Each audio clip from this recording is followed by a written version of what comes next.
The next item is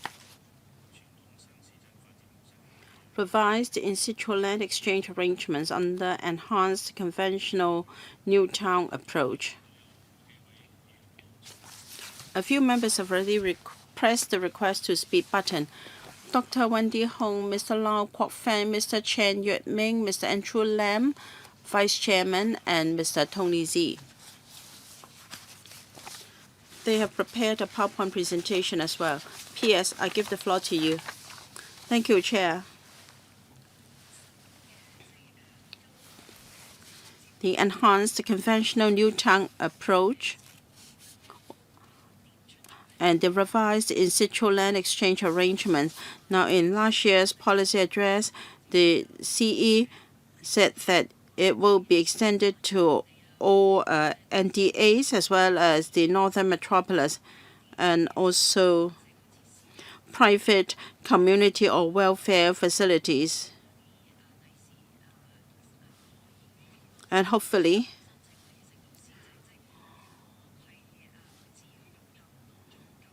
so long as the landowner owns 90% or above of private land within a development site, the administration can consider resuming the remaining 10% for consolidated development.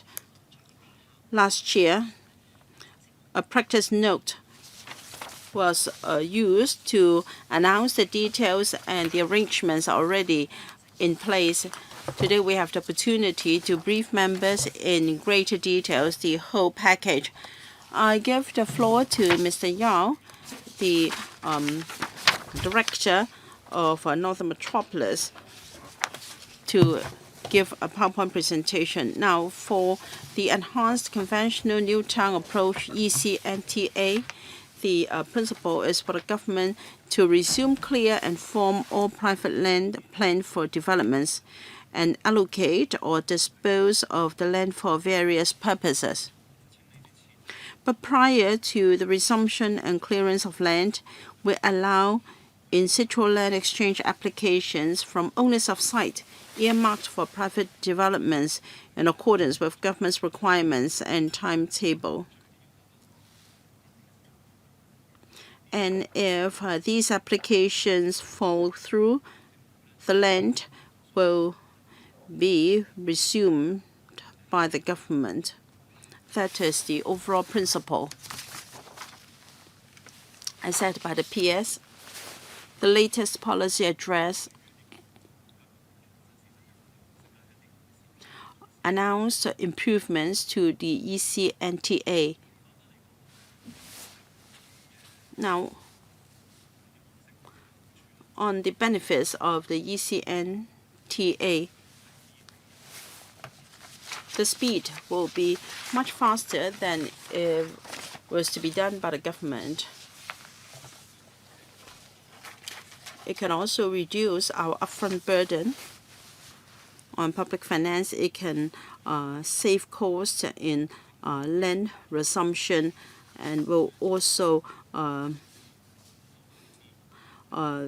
do away with the land formation cost.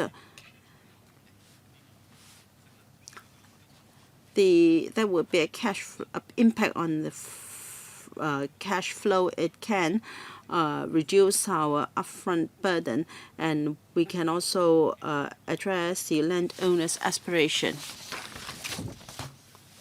We're going to broaden the scope for land exchange to other private development sites other than residential and commercial sites, including sites for industries and privately run community or welfare facilities.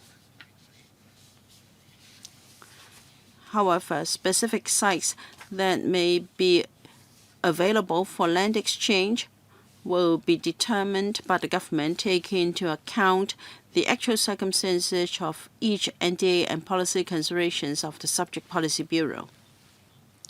Another element under the revised arrangement is if a landowner owns all of the land or the majority of the land, the table has set out the different arrangements. Now, in the past, the requirements for commercial and pure residential sites were different. For commercial and commercial residential sites, the owner will have to own 100% of the private land. If not, the application would be rejected. After relaxation, if the owner already possesses 90% or above of the private land, then the government can exercise its public power to resume the remaining third-party minority land so that the applicant can develop the site in a wholesale. For residential site, the situation is a bit complicated. In the past, if the owner owned 4,000 square meters or above of a private land, then he could make such an application, of course, subject to the fulfillment of other requirements. But then 4,000 square meters was the minimum.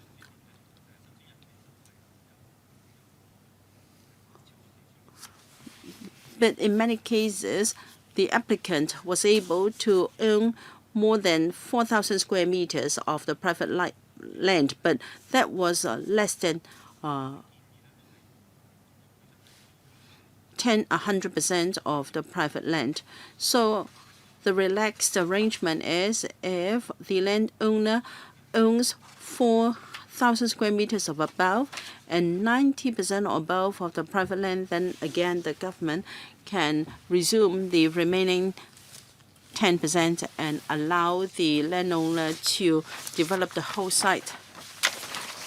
Let me use a simple diagram to show you the difference in treatment before and after the relaxation. Let me use a commercial site as example.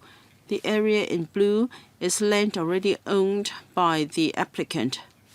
Yellow is government land. Green, third-party land. First, I will deal with government land.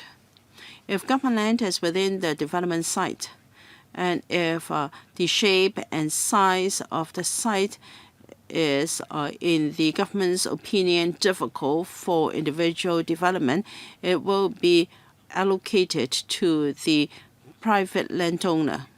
But if there was third-party land within the site, irrespective of the size, so long as the applicant did not own 100% of the private land in the site, the application would be rejected. That was the case in the past.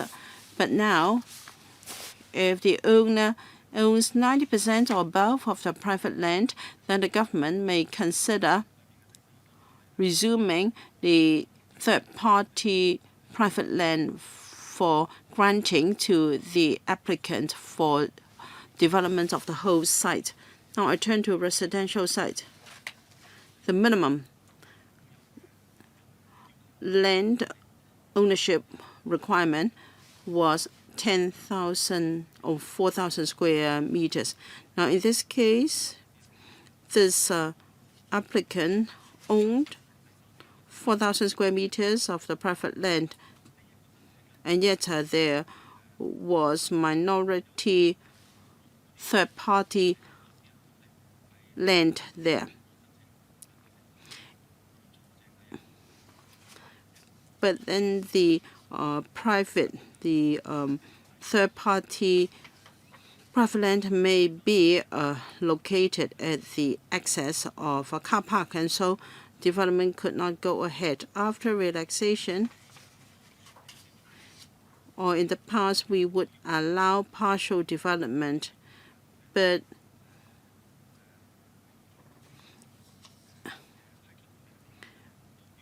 if the government wanted to dispose of the remaining land for development, the site must be of a certain size and of a shape suitable for redevelopment.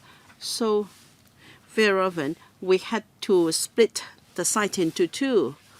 So the applicant could only develop the left-hand portion of the site. All right, only the left-hand side. The right-hand portion would have to be resumed by the government. That was the past situation. But after our relaxation, because the landowner already owns over 90% of the private land here, then the government can resume the minority third-party private land for whole site development by the applicant. 如果係受惠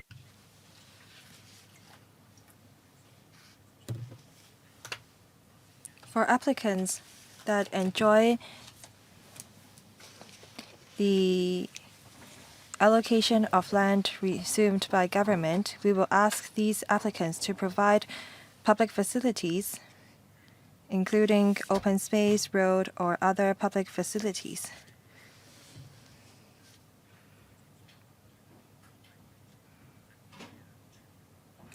We want to develop the entire area holistically.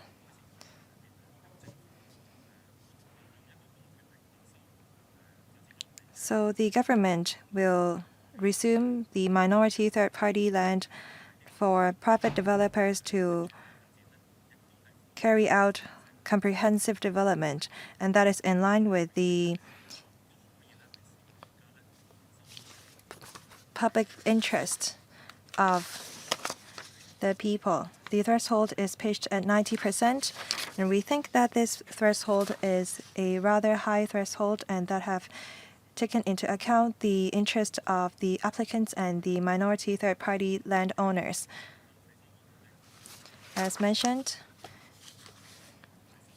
some minority third-party land will be resumed by the government and allocated to applicants for holistic development. Under such circumstances, the applicants are required to pay full market premium to the government. This is another arrangement to be revised.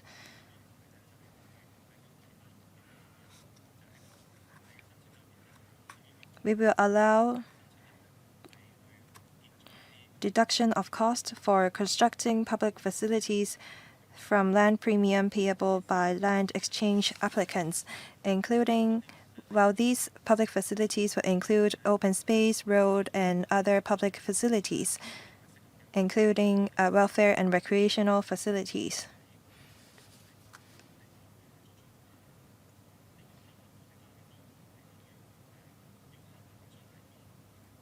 We ask the developers to provide public facilities, and the cost for constructing these facilities can be deducted from land premium.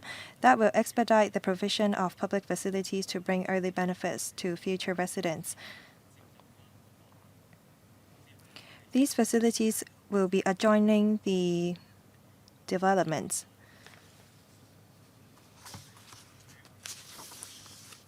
On the last revised arrangement, land exchange applicants should offer compensation and rehousing to affected occupants on their own land. There are occupants including brownfield operators and squatter households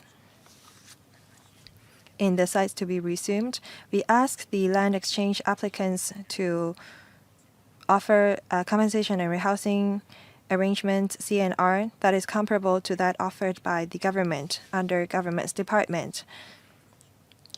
The government's CNR package often include physical rehousing arrangements. Eligible squatter households can purchase flats under Hong Kong Housing Society, and they can go through this non-means tested rehousing assessment to be rehoused at dedicated rehousing estates operated by Hong Kong Housing Society. So occupants have the options to choose whether they will accept the CNR package provided by the government or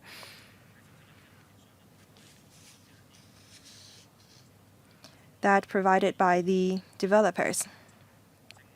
If the occupants opt for the CNR package provided by the government, say they may choose to be rehoused at a flat provided by the housing society or housing authorities, the developers will have to reimburse the government for all the costs involved in the provision of CNR on a cost recovery basis.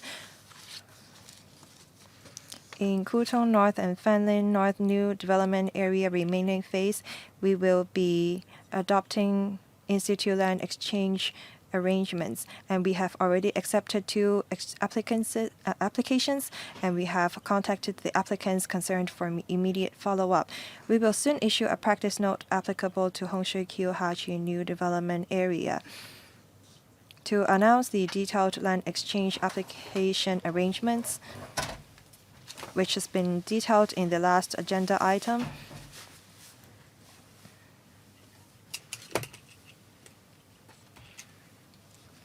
We will promulgate the timetable and the application details very soon. Now it's the time for questions by members. Dr. Wendy Hong. Thank you, Chairman. I support the ECNTA and the revised in-situ land exchange arrangements. In the upcoming 20 years, about 3,000 hectares of land will be developed in new territories. About half of them is private land. This ECNTA will solve the issues that will come up and alleviate the financial burden of the government and expedite the development of the northern metropolis. Under this ECTNA, as long as lot owners own 90% of the land, they can apply for a land exchange, and the government will invoke the land resumption ordinance to resume the remaining 10% of the land.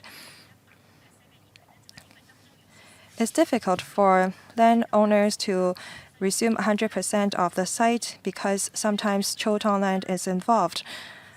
And it's also difficult for the government to resume Chotong land. So I think that we have to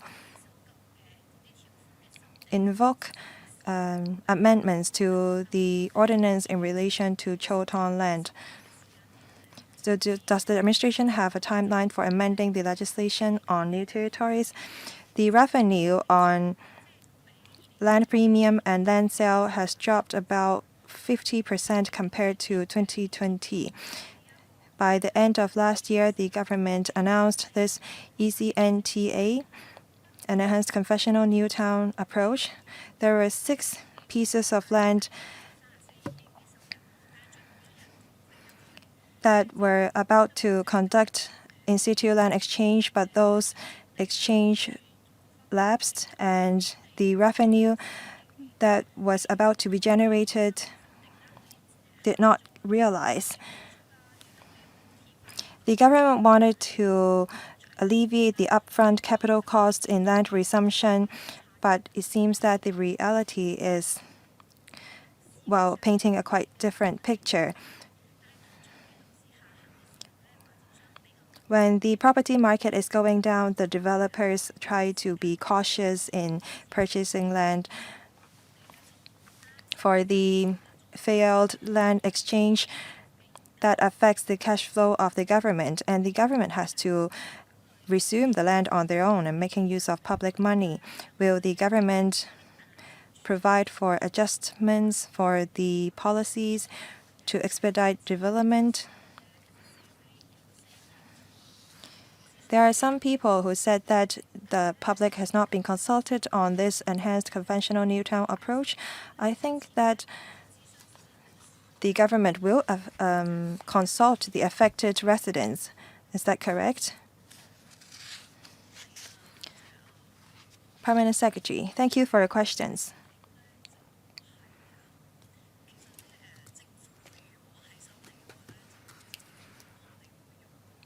If government is to resume land, it's true that we have to invoke the land resumption ordinance.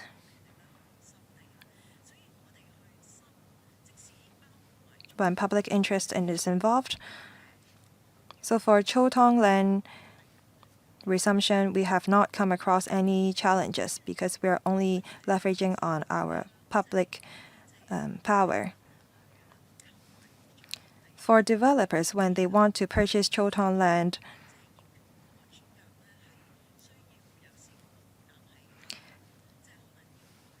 as the threshold for transfer of title is rather high, it sometimes requires 100% consent of all stakeholders.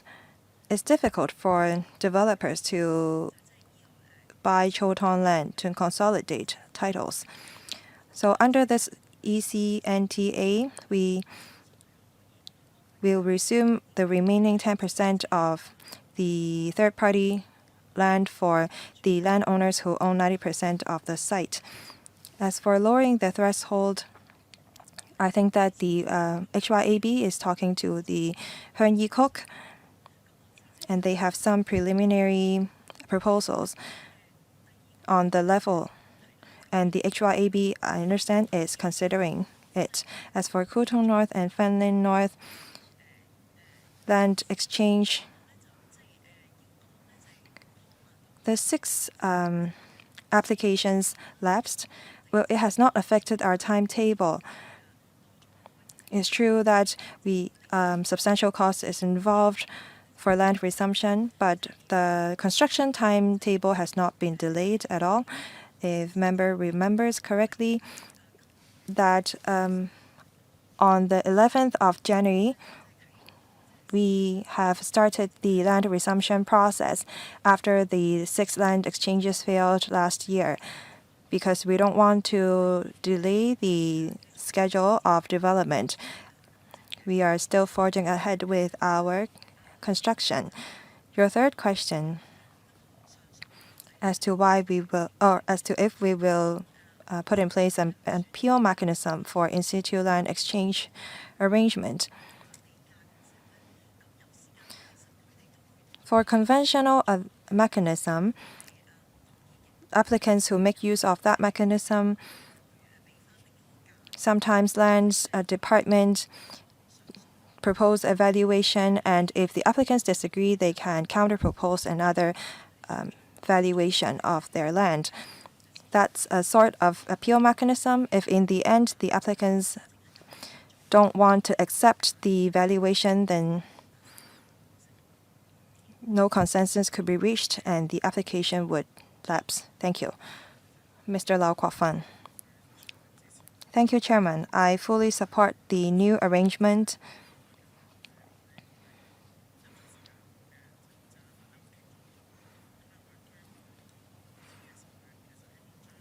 When we are expediting the development,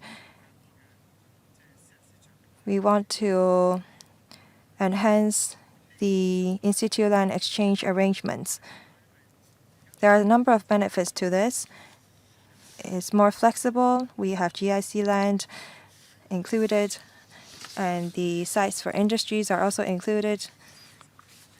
Also, in the past, lot owners have to divide their development into fragments if they don't own 100% of the site.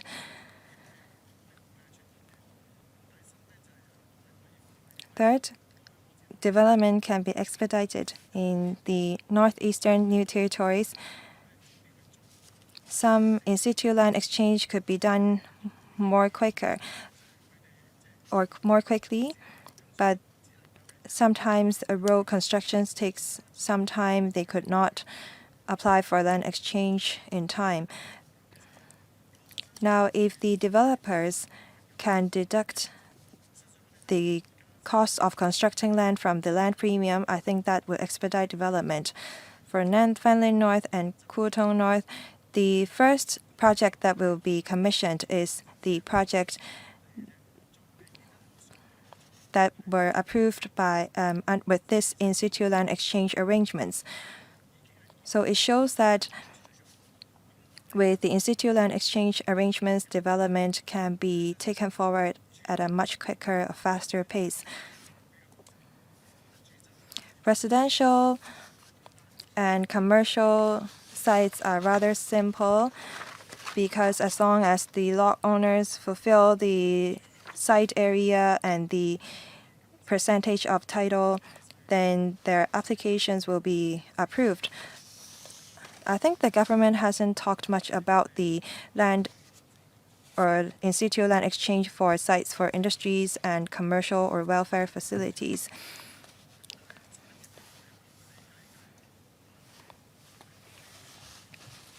I believe that the threshold is higher for sites for industries, and the applicants have to work with different departments, including the Development Bureau and the ITIB, to see if certain IT uses can be allowed. And for roads, they will have to talk to the TLB. Have you reached a consensus with other bureau? Because I concern about the promulgation of practice note for Hongshui QNDA.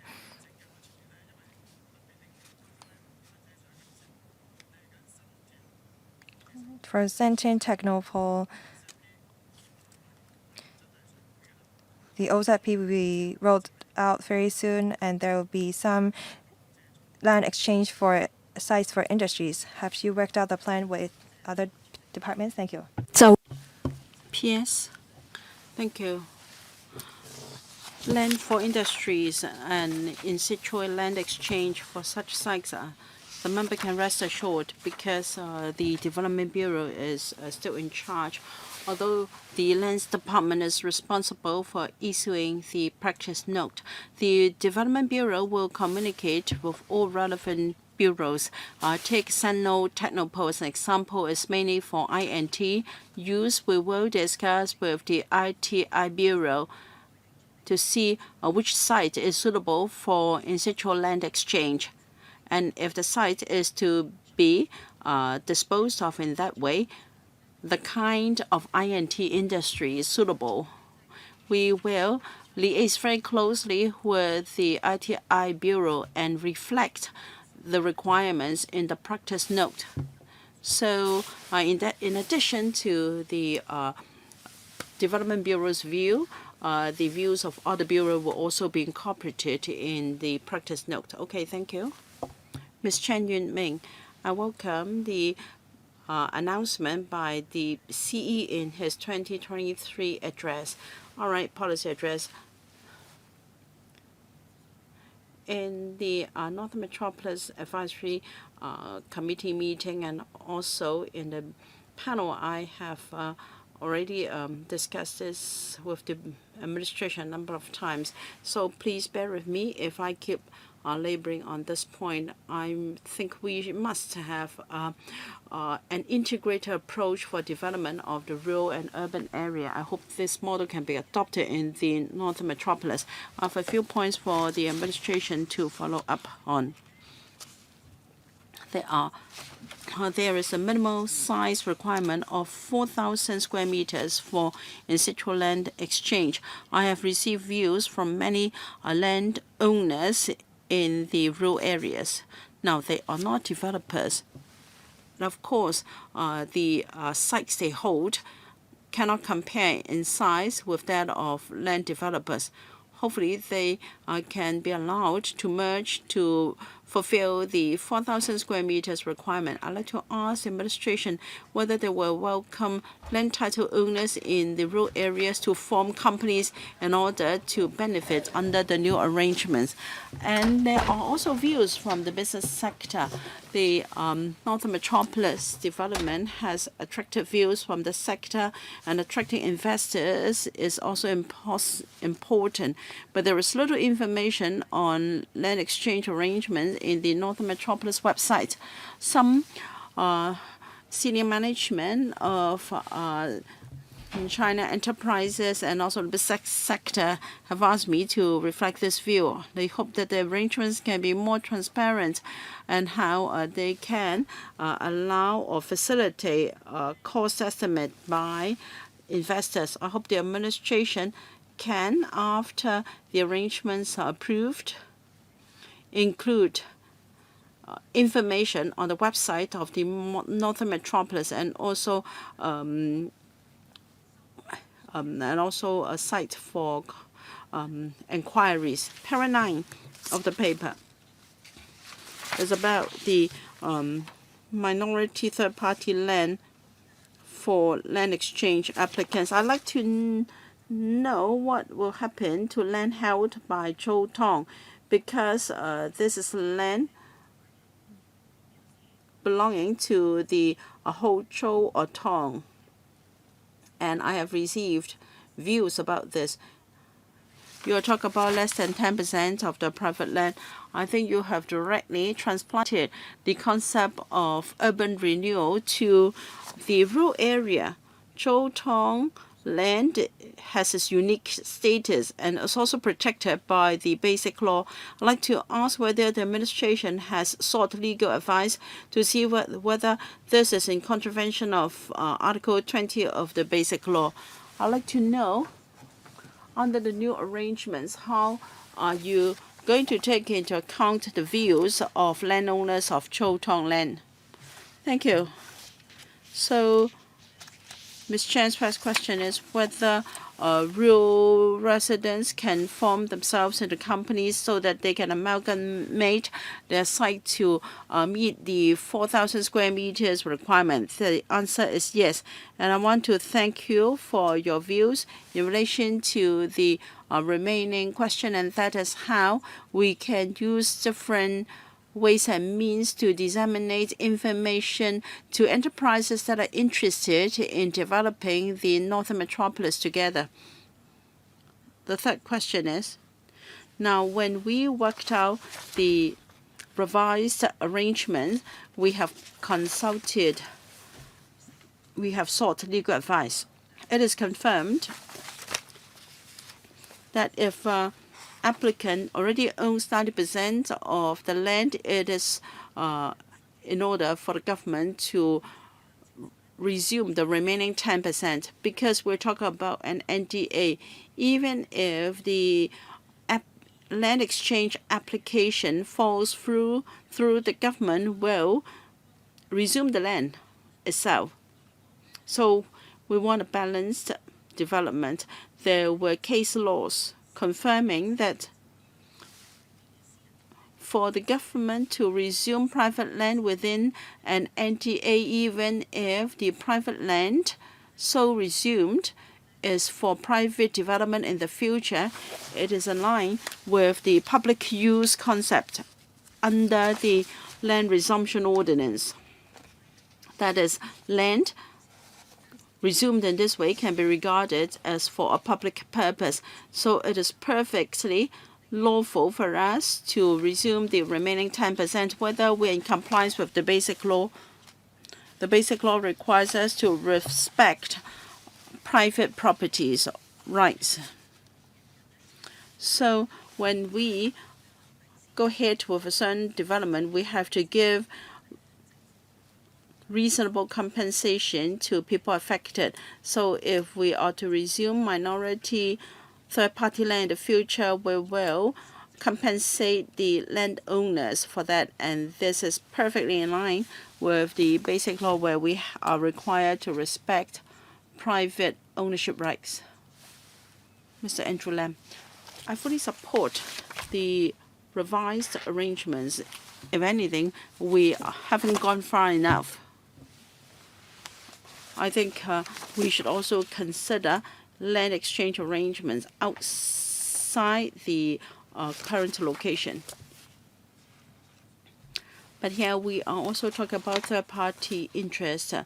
So in terms of transparency and explanation to the public, the government has to work harder.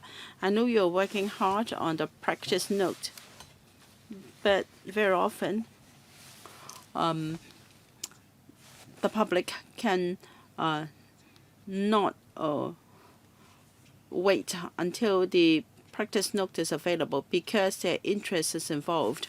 Now you talked about 90% of land in the development site. I'd like to know who in the first place determines the site, because you have this term designated development site. So it is all government decision. It is for the government to draw the boundary of the development site. It is not for the applicant to choose the development site himself. We have to make this clear to the public. Secondly,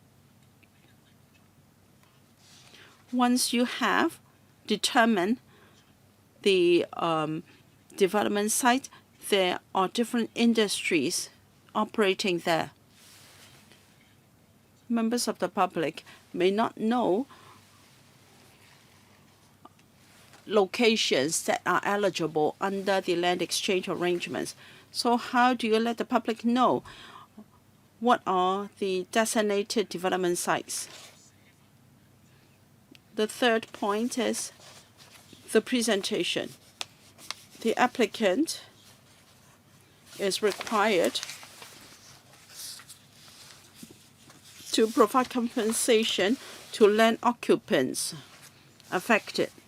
So I think you're talking about a land owned by the applicant himself rather than the land he applied for land exchange. You have to make this clear to prevent people bring trouble from this presentation.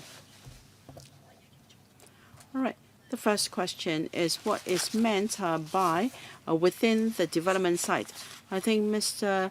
Lam is very familiar with our process. We have OZPs, outline development plan, which are statutory plans, and we've also got outline development plans where the designated development site is clearly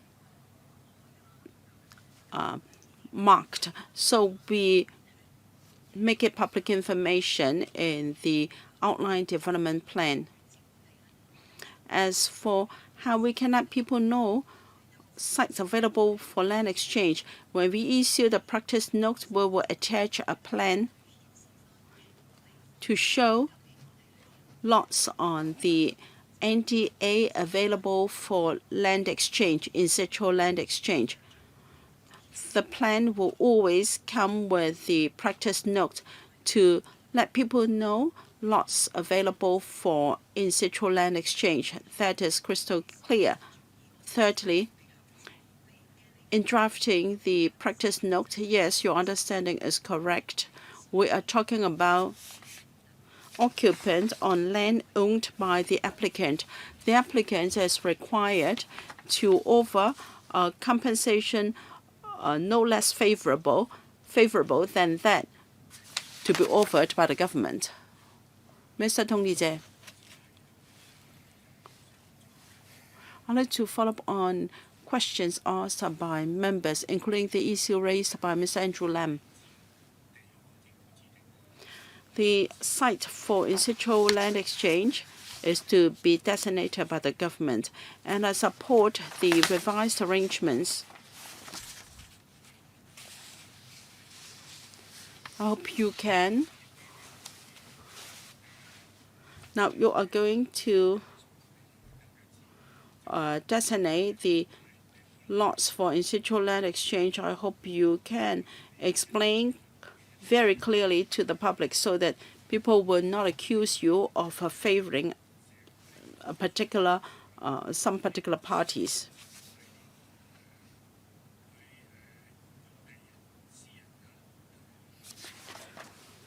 For land exchange for private development, we don't want them to be a hindrance to the government's development. Now, assuming that the application doesn't succeed, you will resume land yourself. That is a good thing. But you have the industry-led approach as well.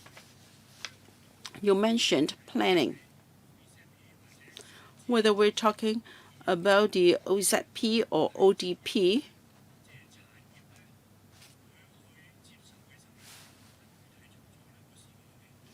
I have encountered cases where the operators took a long time to accept the arrangements. So maybe you should allow flexibility, because you're going to adopt an industry-led approach. For new industries in Hong Kong, in the INT area in particular, perhaps you can make the scope wide enough to provide room for more industries.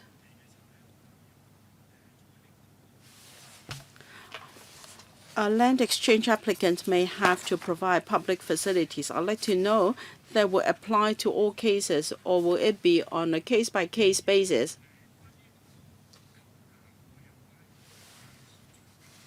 On the deduction of the cost from the premium. Now, you used to have a clause to say that the amount will be refunded or reimbursed to the developer subject to the satisfactory of certain bureau, etc. But I believe you are going to offset it from the premium right from the beginning. But then the developer may not have sufficient funding to do that right from the beginning. So I'd like you to clarify this point. Permanent Secretary. Thank you, Mr. Chair, for your suggestion. First, what kind of land will we designate for in situ land exchange? Mr. Chair is correct in saying that we should avoid giving people this impression that we are favoring anyone. Let me give you an example. We usually offer residential land for in situ land exchange. So why is that?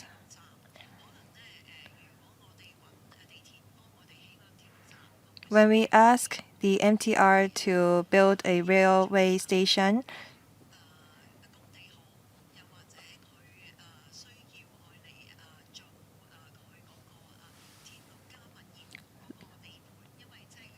we may offer railway plus development arrangement for them so that the MTRCL can fund their construction cost by selling property that will be built on top of the railway stations. When we are working out the OZP or ODP for Sentient Technopole, there will be substantial INT land involved. We will provide for flexible uses in the OZP.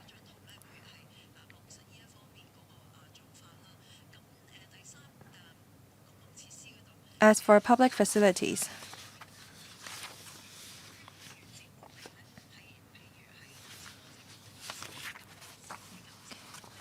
if the lot owners only own 90% of the land and the government resumes the remaining 10% of the land for the applicant, we think that the applicant has to do more by providing public facilities adjoining the development. The public facilities could be road or open space. For other applicants that owns perhaps 100% of the land, when they apply for in situ land exchange, we may not require them to build public facilities. As for deduction of cost from land premium, we have dedicated departments to assess the cost involved.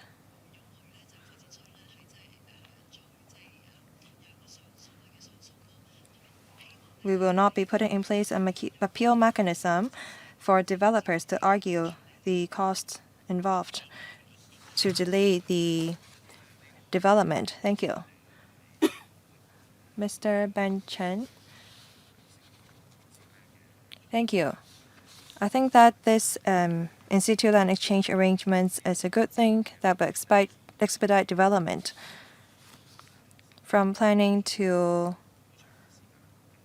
realization, sometimes development takes a long time and they're often done in phases. In the first two phases, sometimes land resumption is involved. What if someone owns a piece of land and they want to develop it?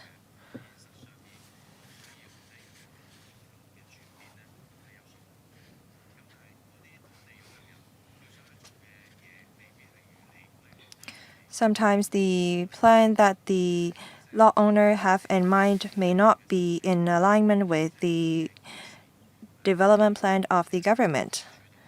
I understand that the government should take the lead in development. If the government thinks that the plan that the applicant have is in line with their goals or directions, will you allow for in-situ land exchange application? And will you also say perhaps revise your plans so that more lot owners can work with the government to expedite development?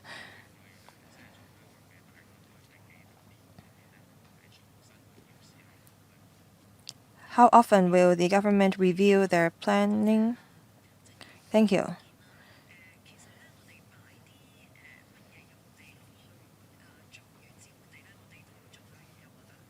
We provide for flexibility in designating sites for in-situ land exchange. Take Shui NDA as an example. We were talking about the Phase 2 funding application in the last agenda item. We will not limit the Shui in-situ land exchange to Phase 2.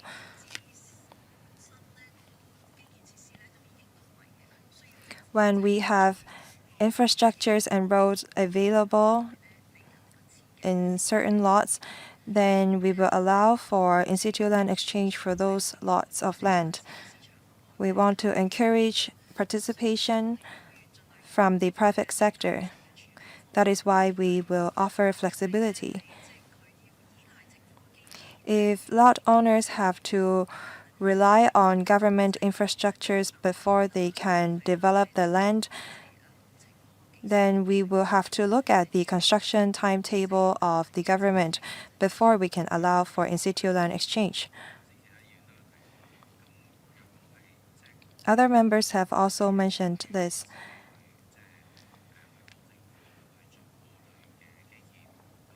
If the lot owners are willing to build roads and infrastructures,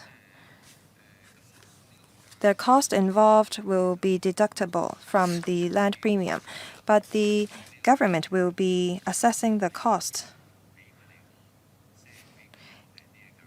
But what if the cost assessed by the lot owners is lower than that assessed by the government? Then why don't we allow the estimation or assessment be done by the applicants or lot owners? Thank you for your suggestion. The government wants to be reasonable in the estimation of cost. Chairman, perhaps I go back and think about that. I think I understand Mr. Chan's idea. We will see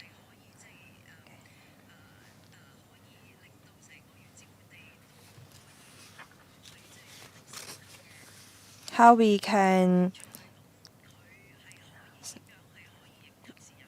accept in-situ land exchange more frequently.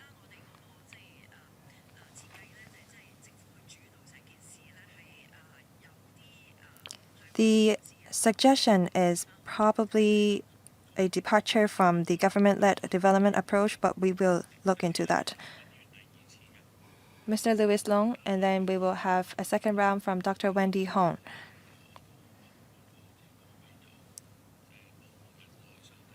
Is there any other member who would like to ask questions? If not, Mr. Louis Long. Thank you.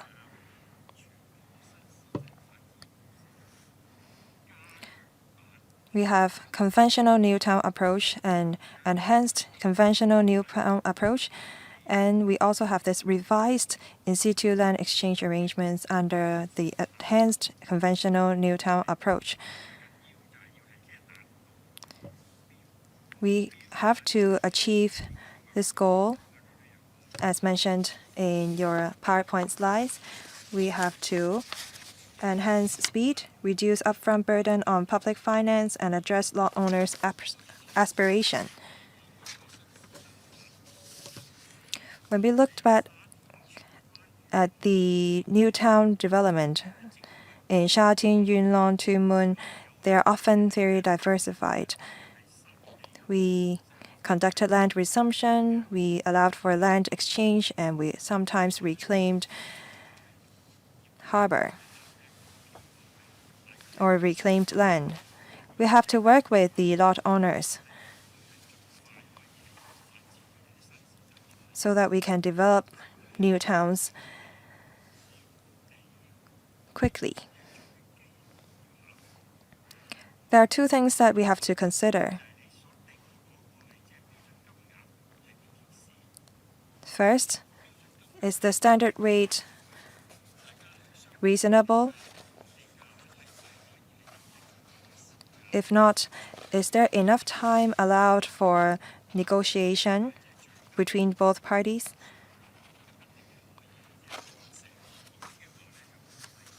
If these two factors are done right, then the arrangements will be successful. On resumption of minority third-party land, I am sure that you have legal backing on that. I hope that when you are exercising your public rights or powers, you have to be cautious. Please only exercise these rights under extreme circumstances.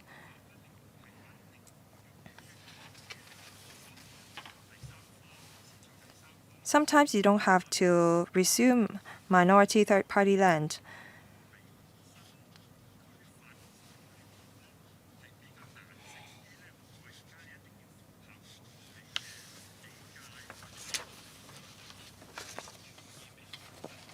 You can provide for flexibility in terms of eligibility criteria for in situ land exchange. Then you don't have to exercise your rights to resume minority third-party land that amounts to perhaps 10% of the site.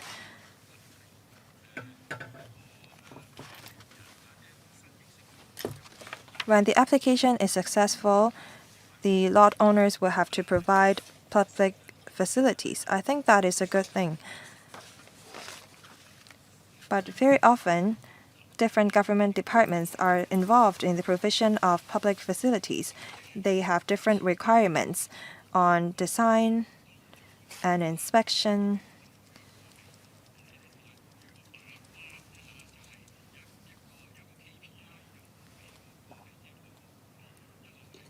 I hope that you will set a KPI for different departments so that the construction schedule will not be delayed. Thank you.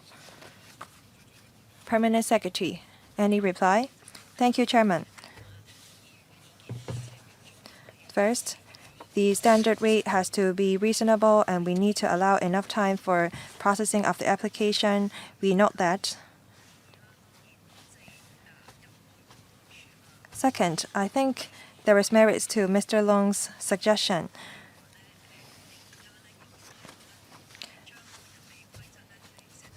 But still, we think that we have to set the rules out very transparently so that developers have certainty when they are trying to submit applications for in situ land exchange. I think that people want clearer rules and criteria for land exchange. Third, we hear your suggestion. Mr. Yao from the NMCO will coordinate different departments on the requirements of different public facilities. Lastly, Dr. Wendy Hong, 3 minutes, please. Thank you, Chairman. I had two questions. The administration only answered one of them.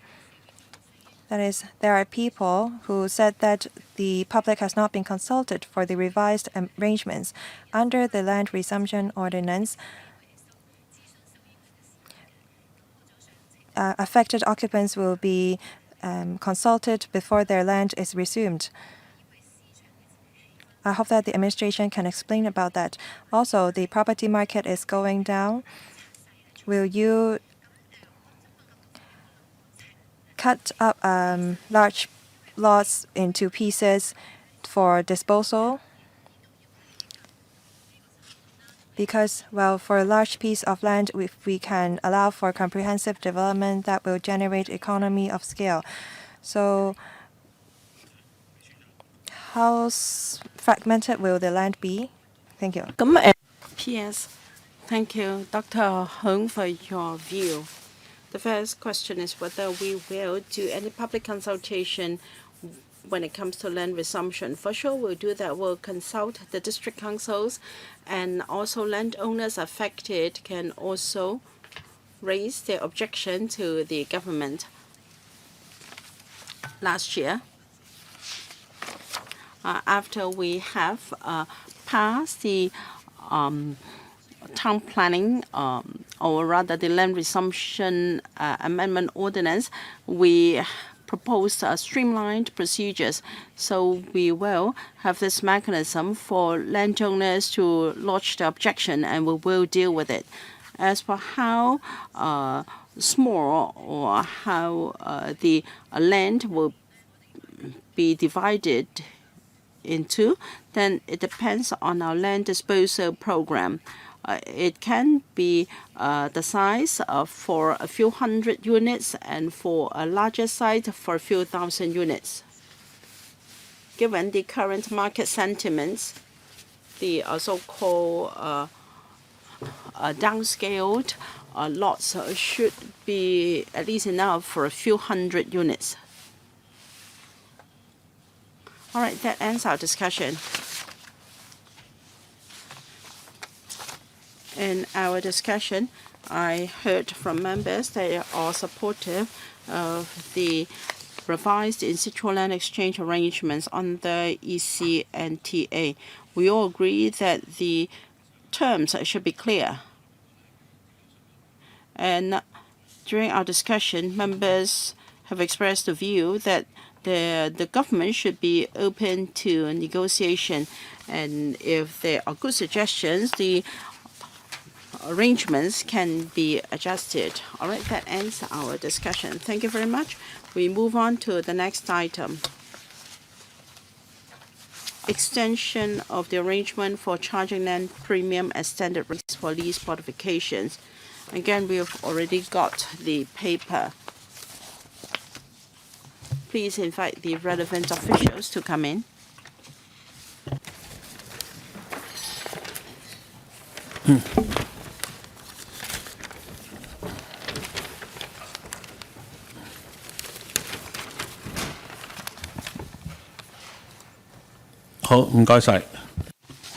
Welcome, government officials.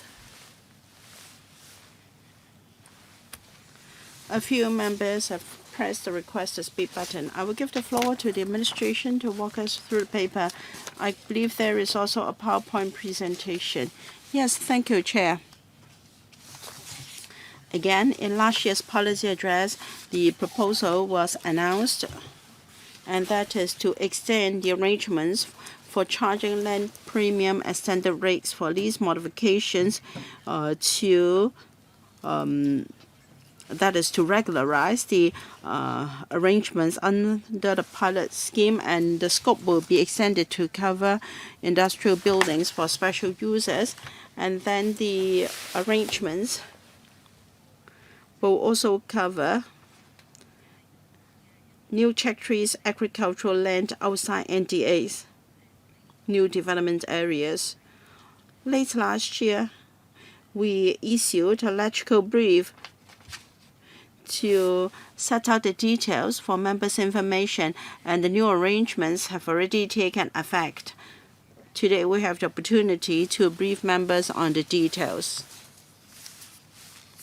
So, if members agree, then, if the chair agrees, I will give the floor to my colleague, Mr. Frank Zhang, Deputy Secretary, for a PowerPoint presentation. Thank you.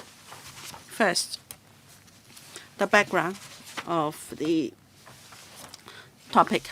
Now, please project the PowerPoint onto the screen. We've yet to see the PPT. but we have all got a hard copy already tabled. I think it was emailed to members. Maybe there aren't hard copies distributed.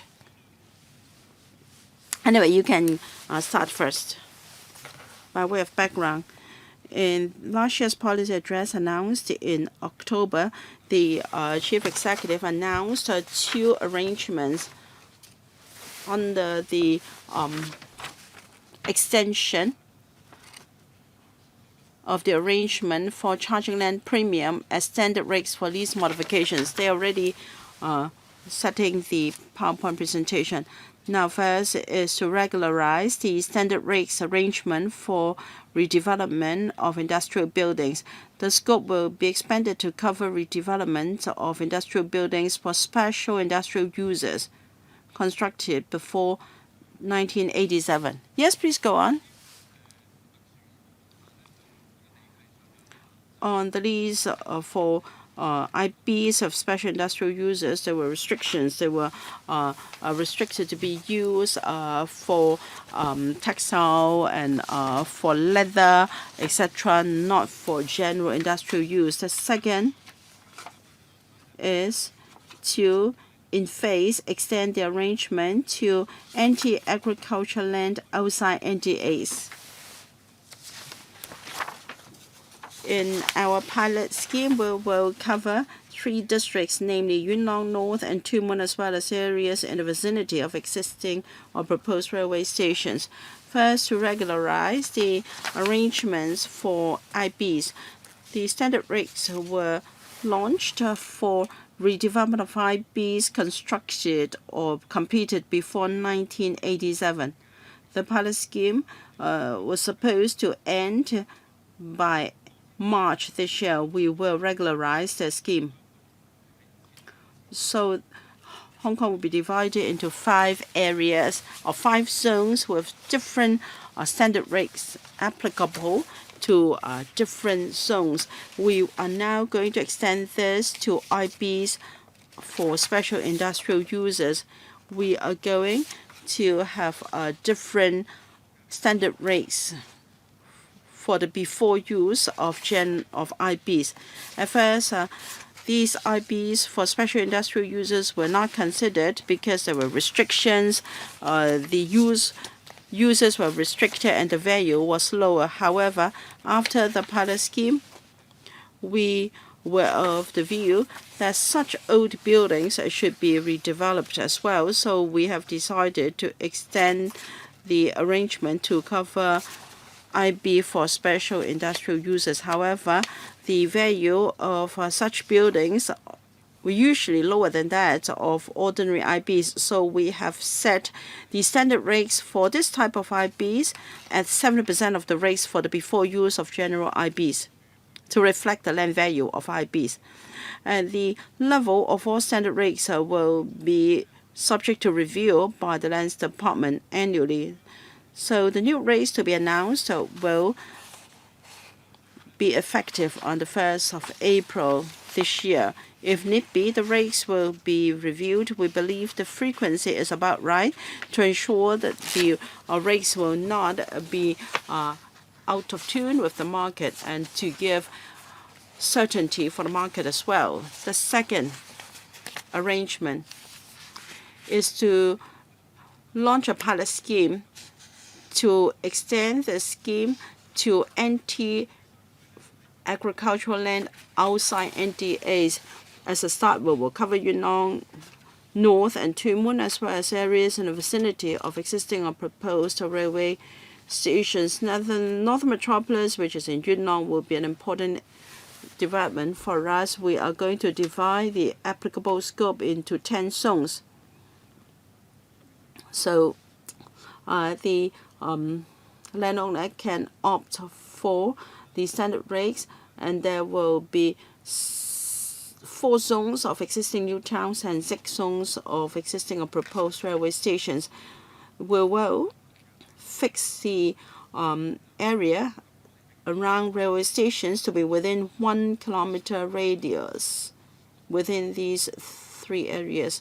So we want to adopt a market-oriented approach to encourage developments, high-density developments with good infrastructure support. Different zones and users will have different standard rates. Again, the rates will be reviewed by the Lands Department annually, and the level of the standard rates will be announced for the first time in the first quarter of 2024. And then we will keep in view the planning and also the implementation of new railways. And depending on the effectiveness of the scheme, we will consider covering more areas. This is a plan to show you. Areas in color will be the 10 zones applicable from Yunnan, Tianshui, Fanning, Shui, and Tsuen, 4 new towns, and 6 railway stations covering Kamshang Road Station and also the various stations under the Northern Loop. There are purple areas in slanted lines. They will be excluded from the pilot scheme. These are places subject to strategic studies by the government. Our established procedure is to give lower priority to these areas because the future plan by the landowner may not be compatible with that of the government, and so the standard rates will not apply to these areas for the time being. If the landowners are very eager to proceed, they can discuss with the Lands Department using the conventional valuation approach. We have set out the formula for working out the amounts. We have different standard rates for different zones. We have 3 types for before users and 2 for after users. And the formula is to deduct the value before the after value and also the before value. If we entrust the construction of government or community facilities to the private developer, then the cost will be deducted from the premium. This is in line with our conventional way of valuation. That ends my presentation. I welcome questions from members. 5 members have pressed the request to speak button. Mr. Lau Kuo-fan, Mr. Michael Tian, Dr. Wendy Hong, Mr. Andrew Lam, and Mr. Tan Kap-yew. 4 minutes each. Mr. Lau Kuo-fan. Thank you, Chair. I support the proposals in the paper. This will not just extend the scope, it has also improved the arrangements. First, the area is divided into zones. In the past, for Kutong North and Fanning North, there was already a discrepancy between places near and farther away from railway stations, but the difference was not really very reasonable. Now it is more appropriate with different zonings already. I think you have given people a reasonable expectation. In the past, the rates were reviewed from time to time, but then there was no predictability. However, there is room for improvement.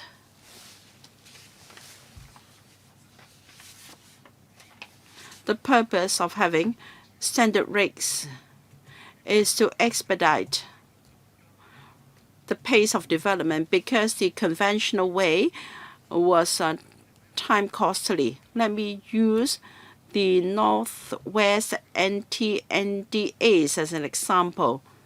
The premium under the traditional way and the new arrangements are. Now, for the in situ land exchange site, the premium was arrived at using the conventional way. The landowners only accepted the premium at the 11th hour because if they did not accept the premium, there would be land resumption. you intended to use the standard rates to expedite the development. As a result, there was not a single site in Northwest NT with expedited development as a result of your new arrangements. So your intention was to expedite the matter when the reality is not. It is because your valuation is not realistic. You're using $4,000 per square meters for agricultural land. You go and see whether you can use $400 to buy a square foot of agricultural land. It is of course not. In NTAs, the cheapest agricultural land will charge a land premium of $600 per square foot, $200 above the standard rate. So how will people accept the standard rate? So you really have to be more realistic to reflect the market value, because when the market is booming, of course people will accept it because they want to do it quickly. When the market is down, then no one will accept your standard rates. 每年一次。 I think that you should review the rates every 6 months instead of every year. For the standard rates for Northwestern New Territories, it was adjusted on the 30th of June. You lowered the rates by 30%, but within 6 months, you made another adjustment. You adjusted the rates twice in a year. With the fluctuating property market, shouldn't you review the rates once every half year instead of every year? For non-domestic buildings, the scope is too large. It could include INT land, hotels, and so on. The valuation could differ. Now you put all these categories of uses under the same basket. Shouldn't you divide them further? Thank you. You have exceeded 4 minutes.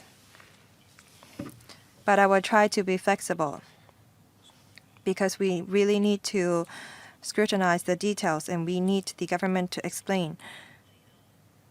Permanent Secretary, thank you.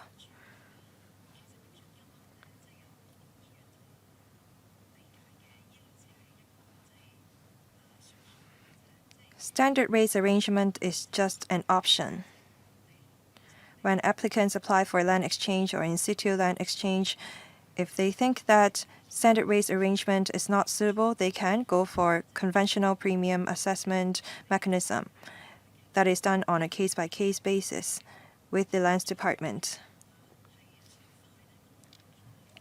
Do we want to expedite development by adopting standard rates arrangement? That is, of course, one of our goals. But there are other things that we want to achieve by having this arrangement.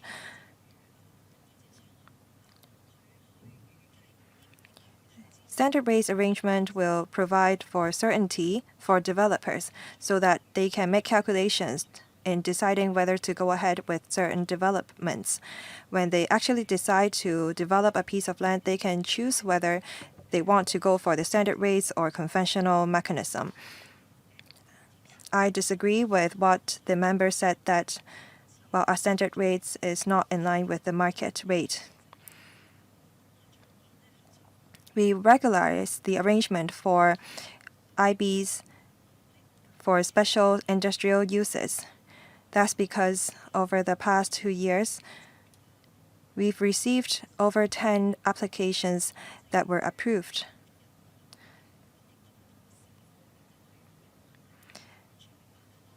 We fully understand that when the property market is going up, developers will be more willing to adopt the standard rates arrangement. When the property market is subject to downward adjustment, developers may opt for conventional premium assessment mechanism. We do allow for such a flexibility currently. As for how frequent we should review the standard rates,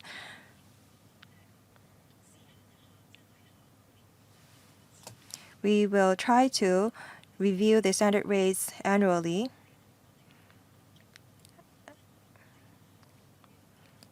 We will not rule out adjusting the reviewing period.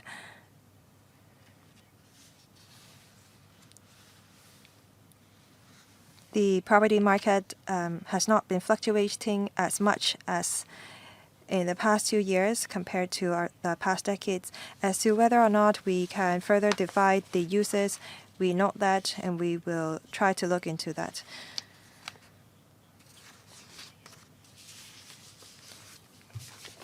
The Deputy Secretary can explain, or the Deputy Director can explain why we have not divided the uses. I think that your answer is detailed enough. Next, Mr. Michael Tian.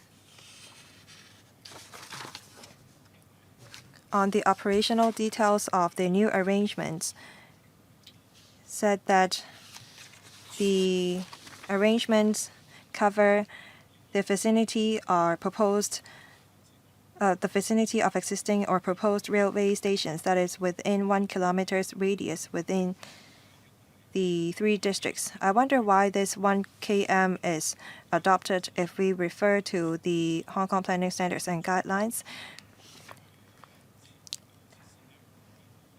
It says that the public transport facilities should not be 500 meters away from residential developments. So why do you have to set this new standards of 1 km instead of 500 meters?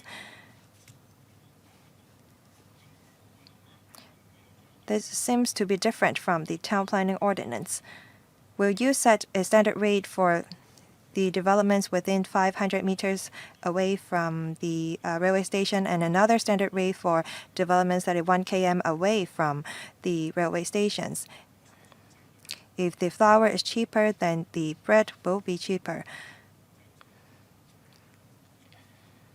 The land values of a piece of land that is 500 meters or 1 km away from the railway station can differ. Thank you for your question about the 500 meters requirements for, well, under the Hong Kong Planning Standards and Guidelines is different from the requirements for charging land premium. For planning, the 500 meters requirements has to do with the provision of parking spaces in residential developments.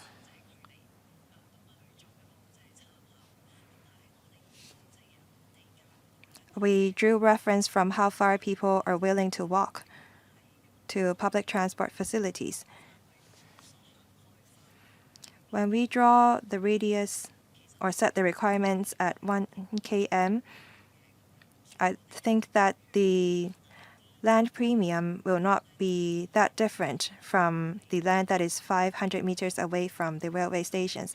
So we want to draw a bigger circle because the insignificant difference in land premium. Any follow-up? Thank you. I want the government to look into whether they can provide for different standard rates for land that is 500 meters away and 1 km away from the railway stations. I hope that more developers will participate in the arrangement. Thank you. Please consider. Thank you. Dr. Wendy Hong. Thank you, Chairman. The Development Bureau rolled out this arrangement for charging land premium last year with the downward adjustment for the property market for Kutong North and Fanlin North NDA. No developers adopt the standard rates arrangement. The Development Bureau just adjusted the standard rates downwards for residential premium. 30% was cut from the standard rates. I think that because of that, developers are hesitant. with the ever-changing market situation, will the government adjust the mechanism by reviewing the standard rates more frequently so that the rates are more in line with the market rates? Thank you. I think that the administration has responded to this question. A quick reply, please. Permanent Secretary. Thank you, Chairman.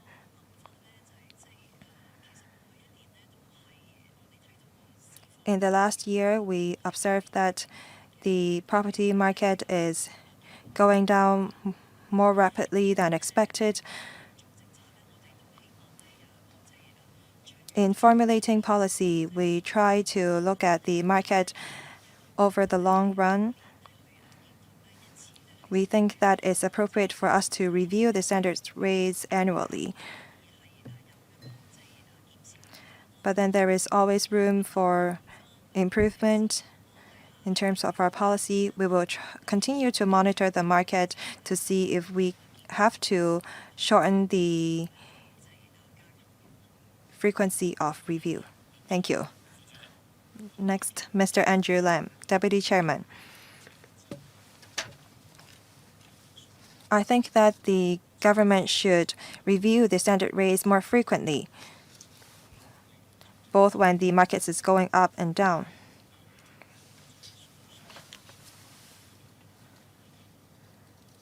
As far as I understand, I think that the government is able to make a more accurate adjustment to the standard rates with the exchange of administrative data between different government departments. I support the extension of the arrangement.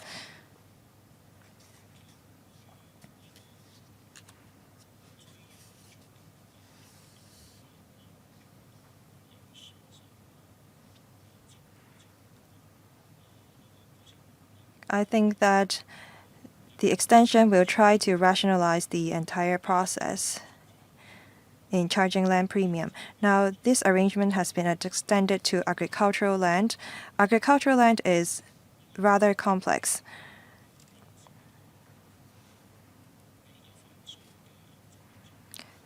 Application of exemptions are rather cumbersome. I think that you should expand the arrangement to application of exemptions so that manpower can be reduced for processing this kind of application. Permanent Secretary, thank you. We note Mr. Lam's suggestion on reviewing the standard rates more frequently. We note that. And on expanding the arrangement to the application of exemption for industrial buildings exemption. Under traditional lease, the IB can only be used for industrial purposes. They can, the IB owners can apply for exemption so that the IB can be used for artistic uses.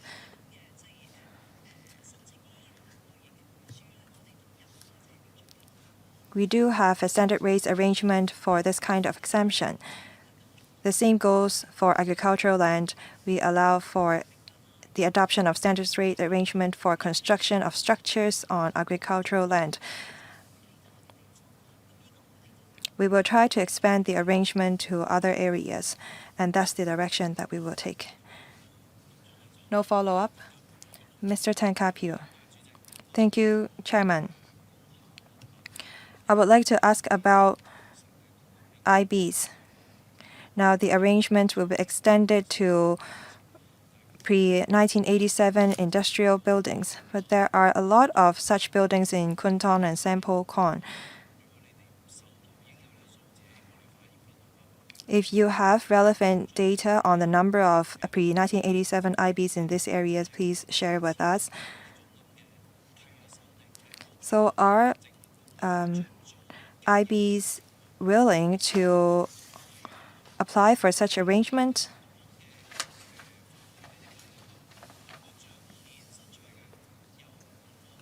Will the approved use be different from the use that they applied for? Because there are a lot of F&B in IBs. You may want the tenants of IB to go for INT, but actually a lot of tenants of IB are using the space for F&B.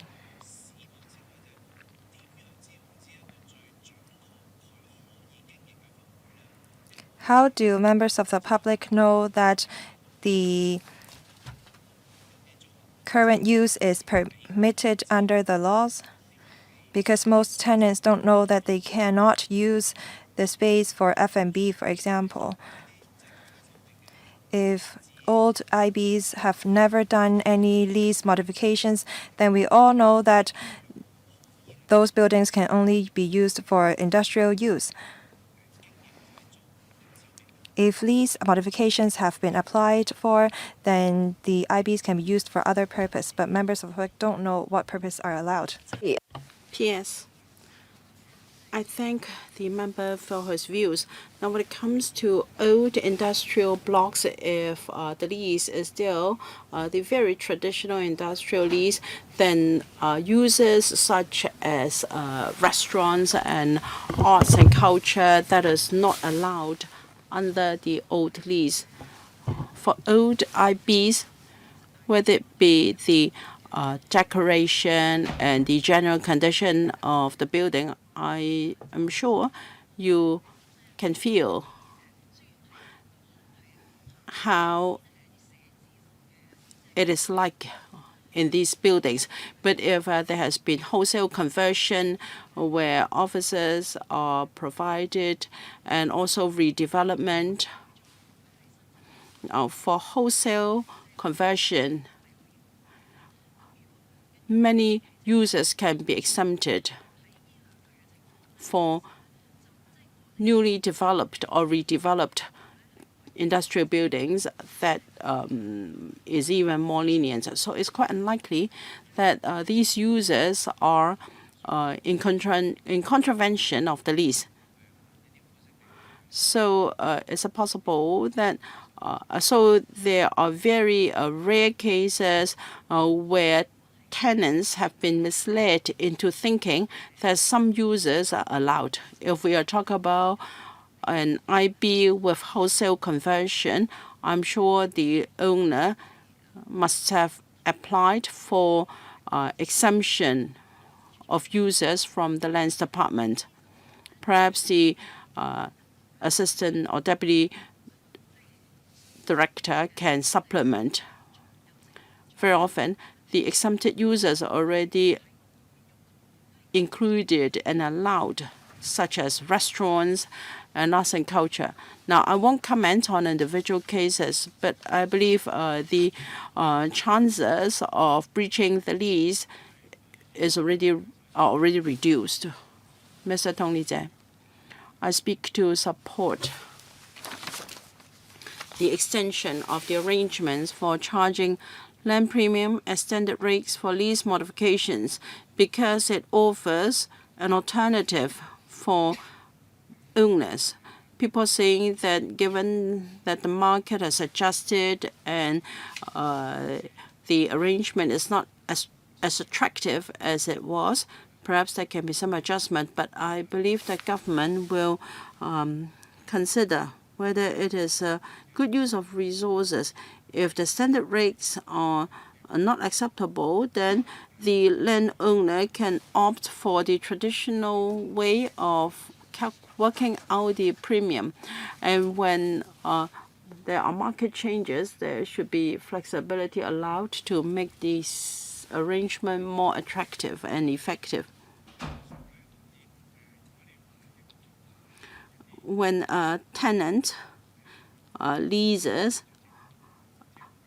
a unit in an IB, now we'll here mainly talk about wholesale conversion of an IB. In the past, some premium would be charged for certain exemption. Now, in future, if some users are accepted with the payment of a premium, please consider whether you can have standards based on the location. Some owners may feel that by the time the application is processed, the tenant might have already left. If you allow this, you can minimize the possibility of a breach of lease conditions in the future. For some IBs, I think you can consider accepting certain users. Of course, you are more lenient now.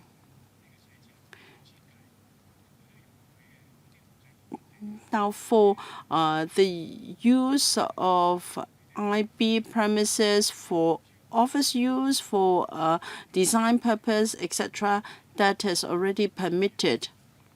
So please consider giving some allowance to reduce the chances of breaching the lease. Some tenants may not know, yes, then you should step up publicity.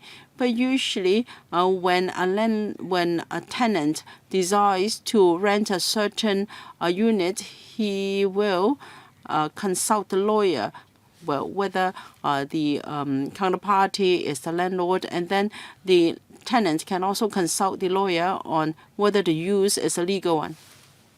P.S. Thank you, Mr. Tony Jie, for your views. To apply for exemption for some users, we have the arrangement for charging a standard rate. In the next round of review, we will see whether there is room for further adjustment. The second point from the member is to step up publicity, for sure. When we have the right opportunity and occasion, we will see whether we can publicize the arrangements better. Mr. Louis Leung, first time, and Mr. Lau Kwok Fun, second time. We will end the discussion after the two members. If we have gone beyond our scheduled time of 5:30, I will allow a slight extension of the meeting. Mr. Louis Leung. Thank you, Chair.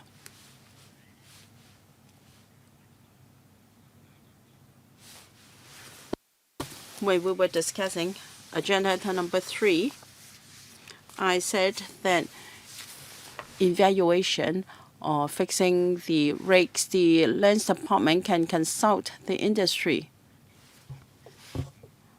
Actually, there is a mechanism for the administration to do that. The deputy director was not present for the last agenda item. Now that she's here, can she confirm my understanding? If my memory serves me, there should be a valuation liaison meeting.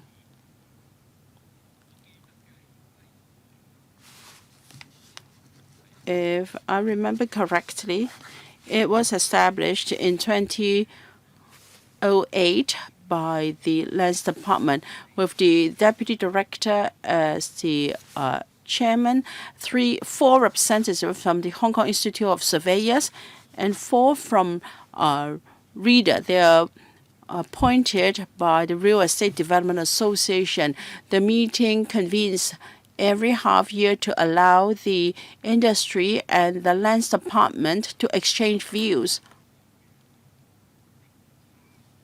on valuation parameters and also the market conditions. It was a forum for free exchange of views. The purpose is to ensure that colleagues in the Lands Department responsible for valuation know the market conditions well. I believe the last meeting was held in 2017 and no more meeting has been convened since for reasons unknown to me. I would suggest to the permanent secretary to reinstate the meeting, because you said that you were willing to consult and listen to the views of the sector. We have such an excellent mechanism already. Why can't we revive the meeting? Thank you. I'd like to know whether the mechanism has been abolished. Deputy Director. Yes, we do have such a mechanism. The last meeting was held in late last year. There was liaison with the Hong Kong Institute of Surveyors. Indeed, the meeting was suspended for a while, according to records, but we very much wanted to enhance communication with the sector, and so we convened a meeting in late last year. At the meeting, we exchanged views on a number of matters. The meeting will be held again this year. We will include representatives from readers, so rest assured. Let me reiterate that it's just a meeting for exchange of views. There's no question of consulting the sector on how frequent we should review the standard rates. Rather, it is a forum for us to exchange our views on the latest market conditions. We're trying to invite Reader and Hong Kong IS to meet again in the first half of the year. That was what we told HKIS last time. Mr. Leung, I'm so pleased to hear the Reader will be invited to join again. Of course, the purpose is not to discuss the standard rates at the meeting. Rather, we just want an opportunity for us to exchange our views and to share information so that the valuation will be much closer to the market reality. Mr. Lau Kwok Fan, 3 minutes. All right, since we still have time, I have one more question. I support the paper. I just want the arrangements to be further improved so that we can really expedite the pace of development. And I agree with the Vice Chairman. That is, in the certificate of exemption, we can have the standard rates included as well. Of course, we should extend the standard rates arrangement. But in the conventional model, for calculating premium, I think there is still room for improvement. The PS has helped to streamline procedures for land development, including amendment to the town planning ordinance. I think there is still room for further streamline. For instance, the basic turnover. It's really necessary to provide a basic term offer in the land exchange process, because in the town planning process, different departments will be consulted. Their views are already tendered. When you go the basic term offer, you have to do another round of consultation, and then after the offer is accepted, you have to consult them again for the final adjustment. There are too many duplicating processes. Can you further compress the process to make things smoother? Thank you. P.S. Thank you. That's an excellent suggestion. We are happy to consider the proposal. We have done streamlining of statutory procedures. Now, members are concerned about streamlining of administrative procedures, including the mechanism for calculating premium. Since we have already gone through a round of consultation perhaps we don't have to do it again in another step. I think that was mentioned by member at a previous development panel meeting, and that is streamlining of administrative procedures. Let's discuss with members on another occasion.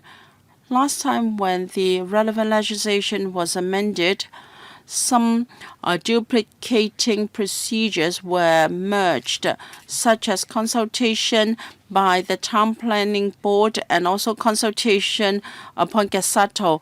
However, there was no merging or amalgamation of some of the administrative procedures. I hope you can cover this point as well. That ends the discussion of this item. AOB, I don't have any. Any from members? If not, then the meeting is adjourned. Thank you very much.